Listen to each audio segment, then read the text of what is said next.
Hello guys, welcome to United's Glory.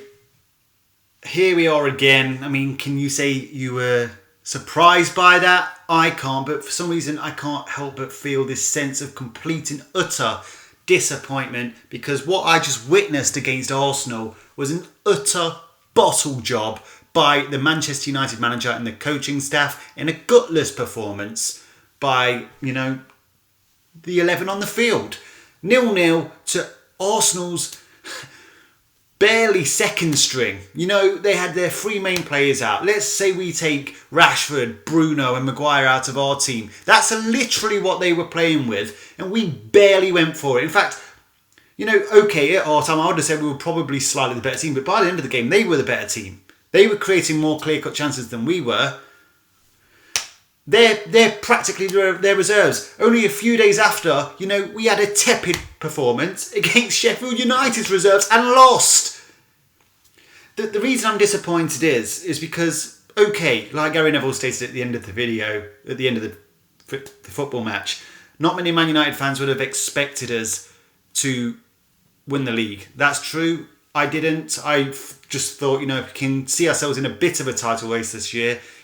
Close that gap to about 10 points and then we can move on next year. That was my expectations at the beginning of this season. Of course, the way the season's transpired, we've, flukily, let's face it, found ourselves in a title race. But since the pressure's been on, I've seen nothing but bottling it. We took Liverpool on in the FA Cup only last Sunday, right? One of the best teams in the league. They looked better than us in the league match. We could have nicked it with a late goal, but what we showed in that FA Cup match, is if we actually go for it, we can give teams good games. We can beat teams because we've got good players. But we're playing on the counter-attack against flipping Arsenal. This isn't Wenger's Arsenal, the Invincibles. This is Arteta's Arsenal. Even Arsenal fans don't like Arteta. Anyway, a complete and utter bottle job, and I've never seen so many sideways and backwards passes in my life. Players not taking chances. The pressure's on and they don't want to take chances anymore. Rashford, the most frustrating player on the planet. One moment he could do something brilliant and win you the game. The other 89 minutes, just basically a donkey on the ball. Right, so I was watching that last 5 minutes and all my ratings for the players just dropped by 1 mark because I just didn't see anything. I didn't see that wanting to, win the match and ultimately give us a great chance to win the league. Man City are on form now. They've got their form. They will string results together. The inconsistency we saw in the earlier part of the season, that will be gone. And, okay, maybe we aren't favourites to win the league. We were the underdogs. You do expect us to fall off, but at least I would have expected us to fall off by actually really going for it. Like Gary Neville said at the end of the game, we didn't even, put an extra few forwards on to really go for the game, to go for the 3 points rather than a point. A point doesn't help you in a title race. A point away at Arsenal in the top 4 race is a good result. A point away to Arsenal in the title race is a bad result. It's a bad result, especially coming after the loss to Sheffield United. If we could have kept that pressure on Man City with a win today, okay, sometimes those games against Sheffield United happen. It's always happened like that. Ferguson teams lost weird games here and there, despite looking, at least they look generally good in those games. But sometimes they lost games. All the best teams tend to lose a game here and there. It's not because they're not a better team than their opponent. You can just have bad days, off days. But then to go in to Arsenal a few days later and, not take any risks, any chances, baffled. It's not like this Arsenal team is a particularly good team. Anyway, so I'm just going to go straight on to player ratings because I'm just so disappointed because I just feel like that's an utter bottle job by Ole Gunnar Solskjaer. Some of the players are just absolutely mind-bogglingly frustrating. It really puts focus on the coaching. If you want to have performances and good results consistently, especially when the pressure comes on, you can always rely on the backbone of your coaching. And, we've managed to get ourselves in that position, but ultimately all we are is a counter-attacking team. But, Solskjaer's not even making decisions that's beneficial for a counter-attacking team in terms of the selection at the moment. And we've got players just disappearing in terms of their impactfulness. But, if you can fall back on the coaching, then, you'll squeeze results out, even in the worst of times. But, we couldn't today because we're just a counter-attacking team that rely on individual moments of brilliance. Obviously, Solskjaer, I don't want to go too hard into Solskjaer because at the end of the day, for the first time, we've been at the top of the table.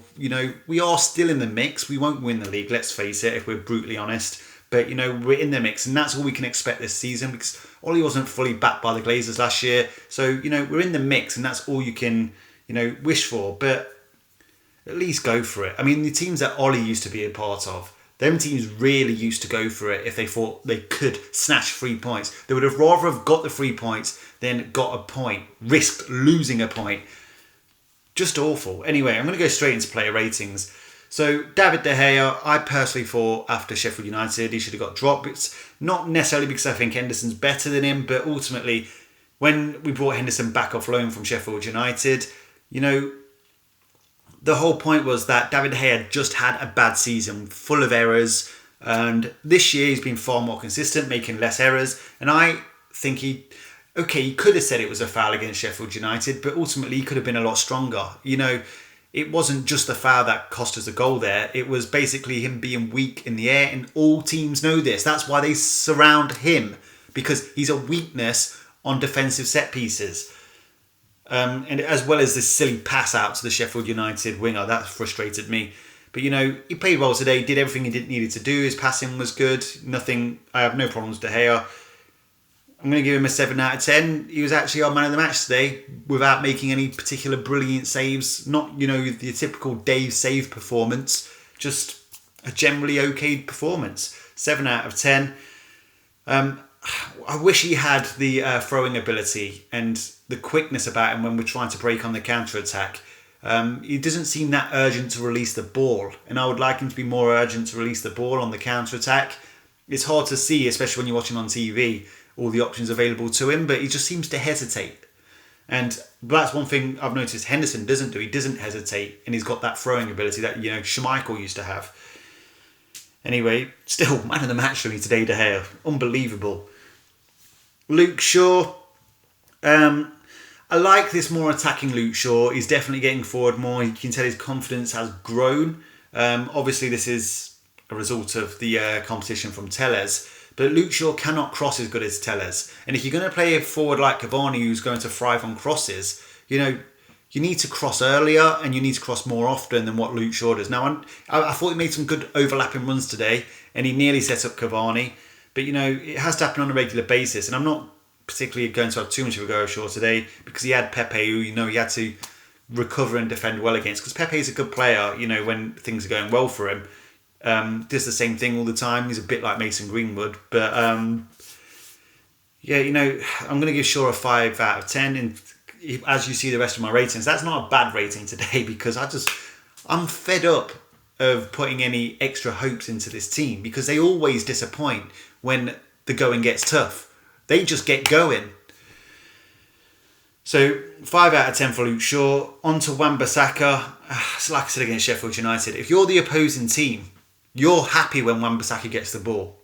That's the problem. That's a problem because our best attacking side is the left-hand side. We're most efficient down that side. That's where a lot of our goals come from. So they can focus on really compacting their right-hand side to obstruct our left-hand side because they know as soon as they're being obstructed, we will switch play to Wan-Bissaka and the attack's basically over because he cannot cross the ball. Sometimes he can beat a man, but he cannot cross the ball and his passing is shoddy. Especially his passing's okay in the first 2 thirds, but as soon as he gets to the final third, I don't know what happens. I literally don't know what happens. I mean, he's a brilliant one-on-one defensive player. His positioning can leave a lot to be desired. He is only 21, 22, but I think for Basaka in the summer, we need to get in a right back in a similar manner to what Shaw's had to deal with Telles. So Basaka pushes his level up to the next level because he's got to. Because this is his second year at Manchester United. I've seen no improvement in his offensive game when it comes to his passing industry and his crossing. We've seen improvements from Shaw. I know Shaw's been here 4 years, so it's a bit unfair to make that comparison. Possibly 5 years, but ultimately we know it works for Shaw. So let's try it with Basaka, because if we could get Basaka crossing well and making crosses down that right hand side, hopefully we'll be a more efficient team. And you could say maybe he needs a proper right-sided forward next to him as well, because we don't really have that. We wanted to get Jadon Sancho. If we can't get Sancho, we still need to get a right forward this summer. We've been crying out for it for years. So I'm going to give him a 5 out of 10 as well. Lindelof, I thought he had a steady game. Of course, we all want to see Bailly playing so we can push that defensive line up further forward. And I agree with that. I think it should be Bailly and Maguire. But, you can't complain about a guy who's just doing his job. I don't necessarily think that's Lindelof's fault. He is a good defender. He's just not the right defender to play next to Maguire. But I'm going to give him a 6 out of 10 because, I think he did his job. I don't think he did anything wrong. And, he's not picking the team. Ole is. On to Harry Maguire. He made a great block at one point from Pepe. And, that was going in. No doubt about it, that was going in. But, the amount of times he kept losing Lacazette and bringing him down was ridiculous. Now, I know this also plays into the fact that, we need a quicker centre-back next to Harry Maguire, and that should be Bailly, or Bailly. I always forget how to pronounce his name. But there's just times where Maguire's a bit of a donkey when it comes to bringing players down. He gave away free kicks in really dangerous positions that they could have scored from. I mean, they hit the bar at one point, and, we were lucky to get away with it. But I did like the way Maguire did try and drive forward and inject some intensity into the team at times, because at least he had the confidence and the courage to actually try it. Whereas a lot of our other players that you would expect it from didn't. And that was the most frustrating thing. But, you don't expect Maguire to really create chances for us. I'm going to give him a 5 out of 10 because I don't think it was a terrible performance. But, I think he was just too eager in certain times, especially when competing with Lacazette. He clearly worries about his pace on the shoulder. McTominay in midfield obviously had to go off early. I thought he was actually playing okay before he went off. He's dynamic, and whilst he isn't the prettiest thing, he might not be your favourite player to play because he isn't mine. But at the end of the day, I do rate players like McTominay. You need them in your squads, even in title-winning teams. You need these kind of players. He is young, so he still has room to improve. Physically, he's very good.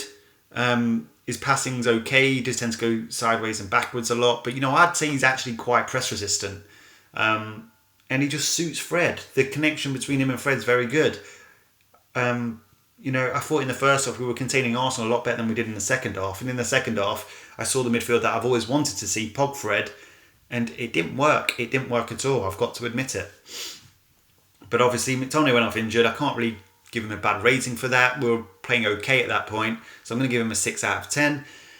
Fred's one of my favourite players for United. He usually is one of the first names on my team sheet. I do not get why he got dropped after that Fulham game, because I thought Pog Fred did great in the midfield against Fulham. Like I just said, they didn't do too good in this game. You could say it's down to the fact that they didn't start together and Pogba struggled to get in the game when he went back into midfield. But, Fred was giving the ball away all over the place today. And he took a shot at the end when Cavani put him through. But it just took an extra touch. Options would have opened up to him. I don't know why he's shooting from 20, 25 yards, because he can't score even from 10 yards. So why is he wasting the effort and wasting the attack on a long-range shot that's not going to come off, especially in the last few minutes? It's just frustrating. I mean, I know he nearly scored in the first half. That was right on the edge of the box. And, at that point in time, you still got a lot of time to still try and go on to win it. But at this point at the end of the game, that is just poor decision making, because he didn't need to take the shot at that particular point in time. I thought he was going backwards and sideways a lot today, which isn't something I usually attribute to Fred. He did do a nice ball to Pogba in the first half that went forward and split the midfield in the defence. But after Pogba went back into midfield, Pogba disappeared from the game. Fred's always got great tenacity, but, both of them need to start playing more incisive passes and passing and moving. I just didn't see any of it. So I'm going to give Fred a 4. I just didn't think he was very good, and I just don't think the team was very good, and I wasn't impressed by that performance. And a lot of these ratings are going to be low. You can say they're harsh, But, I want us to go back to the days where, we were really competing for titles. And even if we didn't win the title, at least we can say we really were aggressively going for it. Like the little short film at the beginning of my video, attack, attack, attack, attack, attack. That's what I want Manchester United to do. Sometimes you have to have a bit of transition period where you get back to it, but we could have done that today. We weren't playing Man City today. We could have gone for it. We attacked Liverpool last Sunday, a far better team than this Arsenal, and it paid off. We beat them. We scored. Okay, we conceded chances, but so what? We scored more goals than the other team, and if you beat a team, you get the points. Anyway, so 4 out of 10 for Fred. On to Bruno. I personally thought he should have scored that chance in the first half, but his endeavour got him the chance in the first place, so it's hard to criticise him too much. His form's just dipped. His overall performance has just dipped over the last few months, and can we afford to rest him? That's the problem. I don't think we can, but against Sheffield United, we should have rested him and given Van der Beek a run out. I mean, we lost anyway. I know that's foresight, but I just think he needs a bit of a break. I mean, okay, he scored against Liverpool, but he just came on and took a free kick. But the rest of his all-round performances just haven't been that great recently. I don't really want to go in on Bruno because without him, where the hell would we be? We wouldn't be anywhere close to the top of the league. But maybe just give him a bit of a mid-season break. Just have him come off the bench for a few games to impact games, and then integrate him back into the team. Because he just, it's not that he looks leggy or that he looks tired. I think he's mentally tired. He's now trying the same thing over and over again, and that's something that can happen when you're playing too much. He's not being as inventive and creative and doing different things like when he first came into the side. So I think we should, once again, can we really afford to give him that? I don't know. Not now, we can't. We really can't, because we absolutely need to win the next few games, because then even top 4 will be under threat if we don't win the next few games. So I'm going to give Bruno a 4 because, I weren't happy with today's performance. It was gutless. And that's not something you usually attribute to Bruno. Maybe it's being harsh on Bruno to put him in the same category as that. But, his performances have dipped and it's noticeable. Marcus Rashford. Look, first of all, I'm going to say this. Marcus Rashford's form this year, at least the amount of times he's impacted games and won his games, he deserves to be playing on that left no matter what. It should be a fixed position, just like the attacking midfield role for Bruno is a fixed position. If they're fit, they play there. They play there and they're there every single game. For some reason, against Liverpool at Anfield, we decided to put Rashford up front and Martial on the left. We take Rashford out of his most effective position. Then we put him on the left against Liverpool, and he's good again. He's really good. He had a great game against Liverpool in the FA Cup. And now we're putting him on the right again because we want to play Cavani. And obviously we don't want to drop Martial, but I'll get onto Martial soon because he's gone. But we're playing one of our most potent weapons on the right at a position where he's far less effective. Okay, it can work now and again, but we could have switched him over. Why can't Martial play on the right? I know Martial had to come on today and try and affect the game from the bench, but we're playing one of our most potent weapons out of position, and you can't do that. You can't do that. Keep him on the left. You could have terrorised Bellerin on that right hand side, but we put him on the right where he clearly isn't too confident. He was hesitant. He should have scored in the first half when he got that cross in the box. And I do blame Rashford for how inconsistent he is because he's incredibly frustrating. I keep saying he's Nani 2.0. He does score more goals than what Nani did, but he plays further up the pitch than what Nani did because when Nani was playing for Man United, it was closer to a 4-4-2 than it was a 4-2-1-3 or 4-2-3-1. But he just makes so many poor choices. He is still on young. I know he's been playing in the Premier League a long time. But, if we could get Rashford, who makes better choices, smarter choices, then, I think he's going to be a hell of a player. But there was one time he got the ball in the second half and we were really on the break at that point and he just ran into the defence. That's not what top players do. They are smart and economical with the ball. So I'm going to give Rashford a 3 out of 10 takes. He was rubbish. He deserved to come off, but at the same time, I still would have put him on the left because I'm about to get onto him soon. Martial is a ghost. He's a ghost on the pitch at the moment. Onto Pogba. I thought Pogba was actually doing quite well on the left-hand side. He kept winning a lot of balls. He was using his strength to his advantage. He gave us another focal point. But obviously he had to move back into the midfield when McTominay went off. I didn't actually blame that decision by Ole. I thought I wanted to see Pog Fred in midfield. But, second half vanished. Barely did anything. A lot of sideways passing from him. Not cavalier enough at times. The thing is, people will often say that Pogba gets far too much criticism, but this is just something that happens when you're a star player at Manchester United.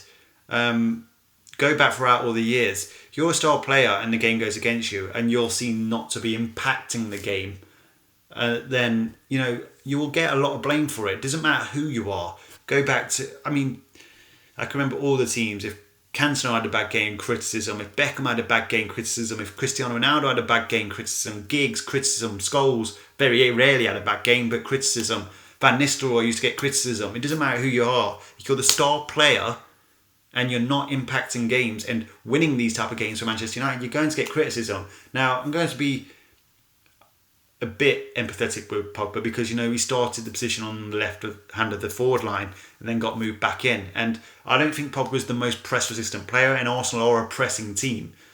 But I'm going to give him a 5 because I still thought he was the best out of our midfielders, really. But, the form he was showing a few weeks ago has dipped a little bit. Maybe it's more about a team thing. The pressure's on the team are taking far less chances. But, he was in the midfield, and the midfield, is where you start to create the chances. Win the midfield battle, you generally win the game. And we weren't winning the midfield battle. And he was in that midfield for a large portion of the game. But, so I'm going to give him a 5 out of 10. On to Cavani. Cavani's a great striker. Like, all the things they're saying about him are true. His movement's brilliant. He keeps making runs off the ball. But I'm starting to think he's a bit of a square peg in a round hole. He's absolutely what we need at this club, but maybe not necessarily starting. And it's hard to make this case because Martial has been so poor this year, but we've lost our fluidity on the counter-attack. I'm not going to blame Cavani because sometimes you just get players who are that type of player and they're very good as that type of player. But Cavani does link play up well, but I'm just not sure he's as fast thinking as even Martial, at least a Martial on form. When we had Martial up front with Rashford and Greenwood flanking him, we were very, very fluid on the counter-attack. Of course, sometimes even that doesn't work and you would need a player like Cavani to come into the team. But I'm now worried that Martial's so off form that Cavani's going to hold that position because he isn't a long-term solution to that position, Cavani's. And that's, we're going to keep playing Martial on the left because from what I can see, that's all he believes he can play. He doesn't seem to believe that Martial can, have a stint on that right-hand side. So Martial in form, sure he should be getting in the team. He's probably more skillful than Marcus Rashford, but he's not having an impact on these games whatsoever recently. But Cavani, it's hard to criticise Cavani because he makes good runs. He's got good hold-up play. He interlinks play. And he makes a lot of the correct choices when he gets to the ball. But it's just about, sometimes you need a player who gets the ball and he turns on the ball and it opens up space. He beats a man. And he doesn't really have that in his locker. But once again, I don't really want to criticise him too much. I'm just starting to wonder if he could end up being a square peg in a round hole. Yeah, it's a tough one. But I'm going to give him a 5 out of 10 today because I don't think he played badly. But the team generally played badly. He probably could have got on the end of one of the crosses at one point, or at least should have scored it. But it is what it is. On to substitutes, Anthony Martial. Unreactive when, there's a 50-50. Doesn't seem to want to get that involved in the game. Doesn't look happy playing on the left. Looks like he's lost speed. Looks like he's lost his mojo. Doesn't impact the game whatsoever. There's only one bit of play I actually thought, he contributed to, and that was setting up Luke Shaw to get a cross in. But, that's not good enough. That's not what Martial's about. I don't know whether it's that because Martial wants to become a striker, he's probably put more strength on. Has he lost a burst of pace? Because the Martial I remember was blistering. But you don't see that at all anymore. I don't know what's going on. I was absolutely Team Martial throughout the Mourinho years. I even made a video in the summer saying, we don't need a top striker because we've got Martial, and he made steps last year to evolve as a striker. But, he's gone backwards this year. He's actually gone backwards this year. He doesn't impact games whatsoever anymore. And maybe it's time to start giving Greenwood more games up front, because if Martial can't pick up this form, and I'm hoping it's just a blip, if he can't pick up this form, then we don't have a long-term solution for that striking position. And to bring in a world-class striker is very, very expensive. We know the Glazers won't do that. They won't go out and buy a Harry Kane or anything like that. So, we need to groom a striker of world-class ability, and Greenwood's got that potential in him. So we've got to come to the decision of, are we going to keep wasting time with Martial if he isn't going to make the steps forward? And the fact that he can only play on the left, we can only play one of Rashford or Martial. And the fact is, whether I believe Martial has more ability than Rashford, the fact is that Rashford impacts games far more regularly than what Martial does. And it doesn't matter. I don't care who's got the most technical ability, as long as the players are contributing to us winning the game and getting us 3 points. Rashford does that. Martial isn't doing it enough. He did it last year. He's not doing it at all this year. I'm sure he could cherry pick a few goals here and there. You could say, well, he did this, he did that. But Man United striker, a Man United attacker, has to impact every game. You can have the odd bad game here and there, but you can't ghost through a whole game like you did today. I mean, he was awful against Sheffield United as well. I'm going to give Martial a 2. I'm not going to spare his blushes, because I just think he's been rubbish these last few weeks. I'm starting to worry that because Cavani's coming in, Cavani has a certain level of pedigree as a striker. Has it had the same effects as when Ibra come back from injury and Lukaku just went, his form just plummeted? Is it a confidence thing? I actually don't know. I want to see Martial beating men again. I saw him get on the ball quite a few times in that final third and look for the pass inside, and then also make movements inside, taking him away from that wide position so he can beat a man and commit players. What? I don't get it. Anyway, Martial 2. You can call it harsh, but I don't care. I just think I want to see Martial get back on form. I'm just really disappointed with his form recently. Mason Greenwood came on the pitch. He looked like he wanted to inject something, and he looked hungrier than the players that have been on the pitch all game. You could call that energy from coming off the bench, but at least he tried, and that's what I wanted to see. I wanted to see the team taking chances. So I'm just going to give him the usual 6 out of 10 from coming off the bench. Didn't do anything bad, didn't do anything particularly good in the time he came on. Came on with 10 minutes as well. You can't impact the game that much, especially in a wider position.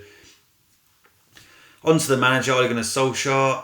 This was a bottling performance for me. In the last 10 minutes, he could have really gone for it and really gone for the 3 points. I want to see my team go for the 3 points rather than risking losing 1 point. We're not at the point of the season yet where we really need to cling to that 1 point. There's still a lot of time left. Getting the 3 points today could really have moved our season forward. But now I feel like we've moved a step back. I mean, we looked absolutely hopeless at breaking down well-organised defensive teams when we've got the ball. Just, where is the coaching? Surely this can't go on that much longer. We can't beat every team on the counter-attack. If that's all we do, teams will prepare for that. And teams are now. They know that they just have to get back as quickly as possible and stay compact. And we'll just keep passing sideways. Keep passing sideways. We'll eventually get the ball to Basaka and the attack's over. The attack is over. We have to go backwards and then sideways and sideways again until we get back to Basaka. It's just refreshing the same attack over and over again until Bruno Fernandes gets it. And Bruno Fernandes just isn't on form, at least in terms of ball playing at the moment. You're going to play a player like Cavani as well, who wants to go on the end of crosses. You've got a brilliant crosser on the bench called Telles. His crossing is brilliant and he crosses first time. Defenders hate that. And Luke Shaw's playing well at the minute. I like this new version of Luke Shaw, but he cannot cross as good as Telles. And Wan-Bissaka can't cross at all. And Martial is Martial even playing? Rashford's not a right-sided forward. So where are all these balls coming on from Cavani? We're literally just waiting for Bruno Fernandes to get on the ball and work magic. And it's not just going to work every game. But disappointing. Like I said, I don't want to go. I've gone in quite hard in this video, but at the end of the day, we've got ourselves in a position. We've done well to get there, but ultimately, when the pressure's on, we've collapsed. We've absolutely collapsed. Our nerve is gone, and Ole's nerves gone. Is the team ready to win a title yet? Of course not. Like I've said many times, Liverpool and Man City's prime levels there, and is it our prime levels there? They've dipped below that quite a lot this year due to the nature of how the league's been this year, and we've stayed quite consistently close to our prime. And I think that's been the reason we're so high. But, you know, if you find yourself in a fortunate position, why not go for it? What is there to lose? Anyway, guys, thanks for watching. Please do subscribe to the channel if you're new. If you're talking about Manchester United, you know, let's talk about it. It's one of those things, if you don't like the channel in a few weeks' time, you can always unsubscribe. But, you know, help me on the road to 1,000 subscribers, and I will truly appreciate it. Smash the like button if you think we're going to recover and win our next game. Until next time, chat to you soon.